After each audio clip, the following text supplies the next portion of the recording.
Get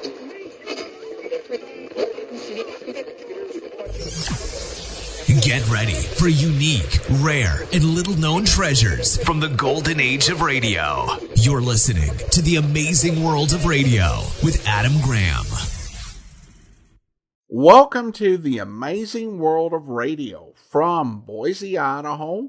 This is your host, Adam Graham. If you have a comment, email it to me, box13@greatdetectives.net. Today's program is brought to you by the support of my Patreon supporters at patreon.greatdetectives.net who chose this series. Well, now it is time for us to wrap up the Men of 1,000 Voices series with an episode of Studio X. And the title on this one is The Mutiny. The night was black as the tall-masted sailing ship bowled along after a fair wind, heading for New York with a cargo of hemp from Manila. Captain Davis was sleeping peacefully in his quarters forward when suddenly... Ah! The master sat up, then jumped from his berth to investigate. Captain Davis! Captain Davis! As the skipper flung open the cabin door, the second mate, streaming with blood, stumbled down the ladder and fell on the cabin floor. Dead.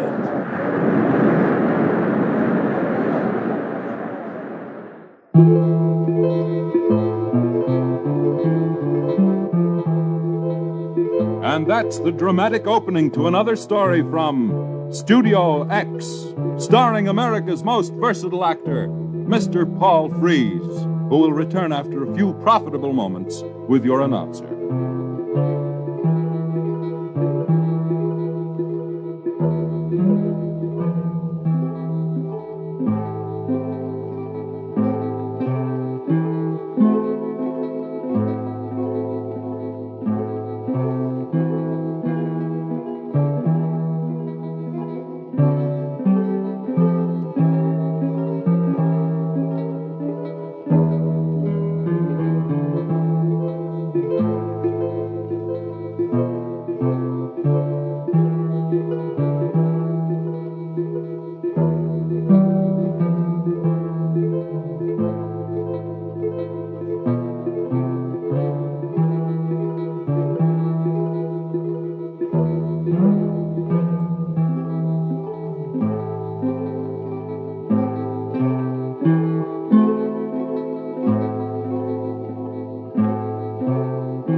And here is your star of Studio X, Mr. Paul Frees. How do you do, ladies and gentlemen? Welcome to Studio X and our presentation of Mutiny.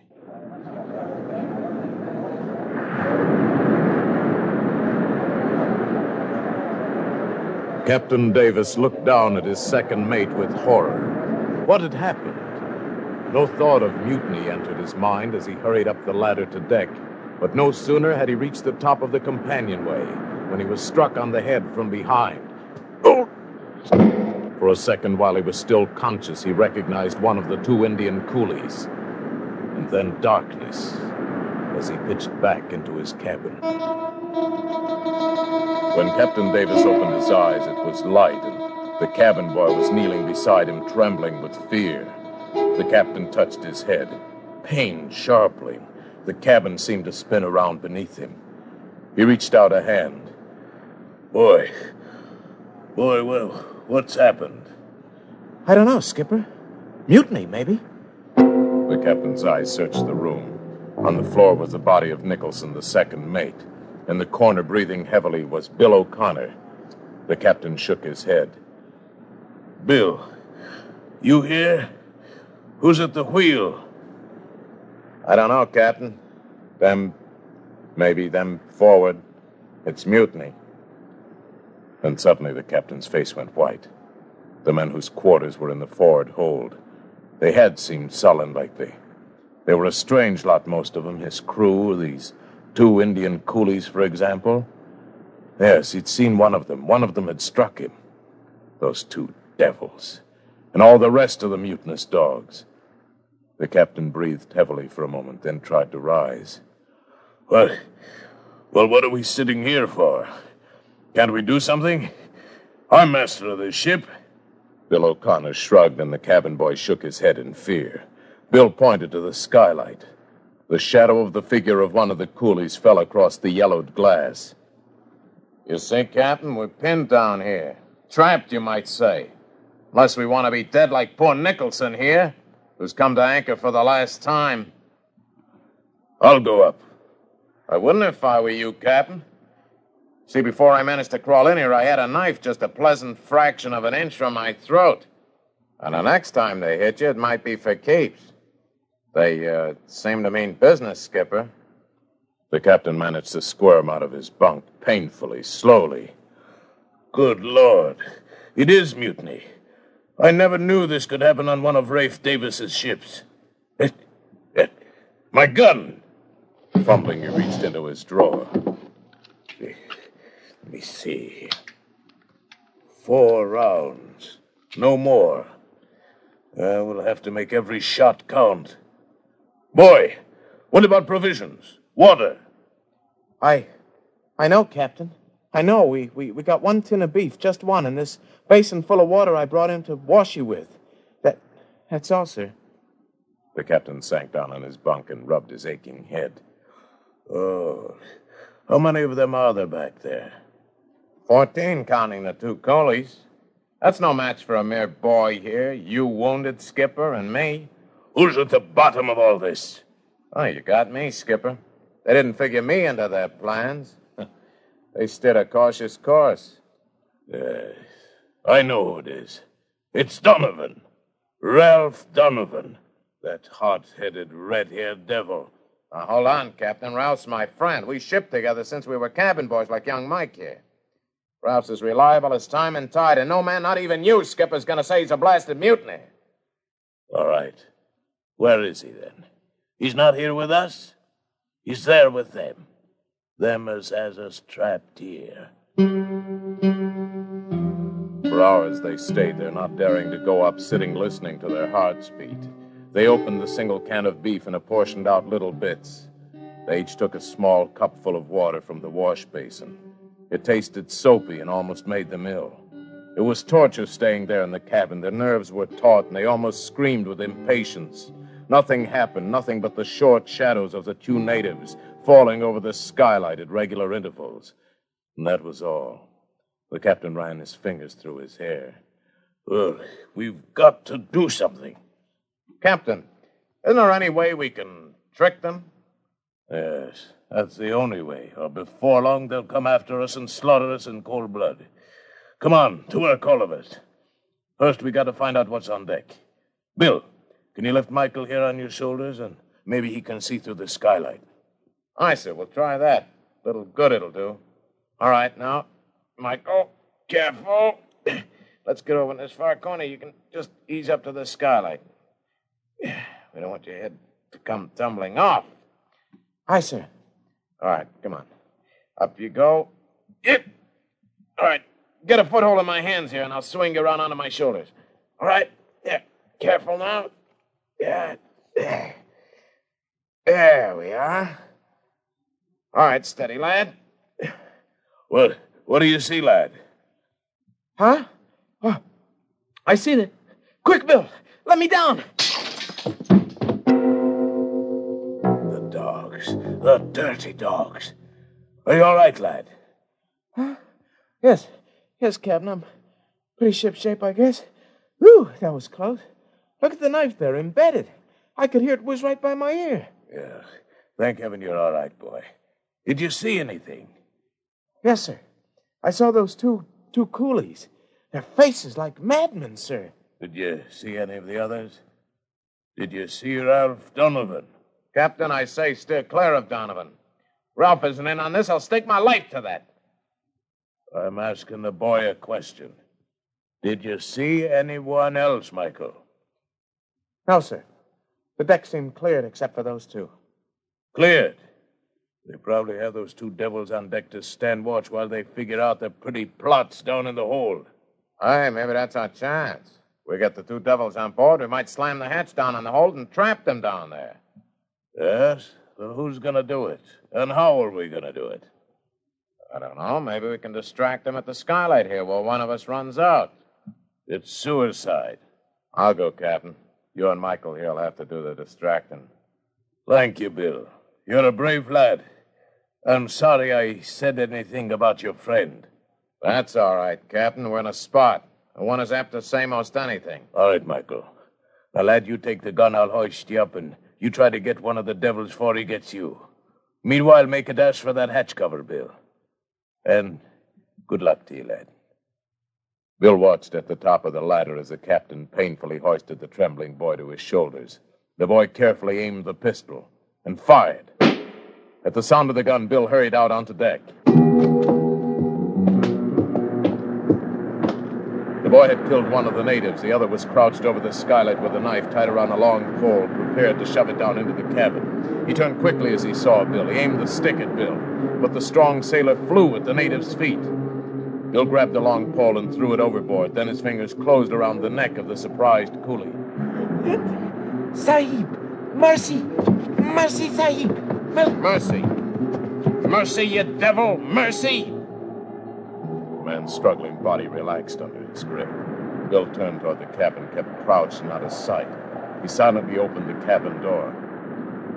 Quick, Captain. Toss me that gun. I might need it. Right, Bill. Good luck. Bill crawled along the deck. It was deserted, and there was nobody at the wheel. As he approached the hatch that led to the hold, he stopped. Crouched behind a bulkhead across the ship was another man with a gun poised. Then the other man spoke. I got a gun sight on you. Don't move or you're done. He recognized the voice. It was Ralph. Ralph Donovan. Donovan, you mutinous dog, and I wept tears for you? I defended you, saying you wouldn't dare to stand up against our captain. Don't move a step. I know your game. And I thought you were my friend. But instead, you imprisoned us all below hatch, you and that captain. Ralph, what are you talking about? What are you talking about? Nicholson's dead and you dogs have killed him. We killed him? We were asleep in our bunks. But the mutiny. Where's the mutiny? Mutiny? Now I see it. Bill, come on out. Ralph, you're not trying to kill us all. No, Bill. It was those two. They went crazy, those two natives. They knew that if we were to split up, they'd have us, and they did almost. Two natives were your mutiny, and neither side of us, separated, realized it, or dared to come out.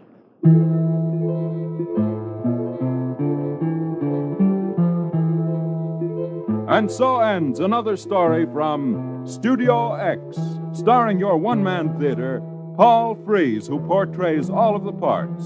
Mr. Frees will return in just a moment after a few words from your announcer.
Mutiny, written by Jerome Lawrence, was produced by Sam Kerner with music composed and played by Rami Idris. Special effects were by Fred Cole. Your announcer was Shepard Mencken. Won't you join us again at Studio X when we present another exciting story for your entertainment? This is Paul Frees saying goodbye until next we meet.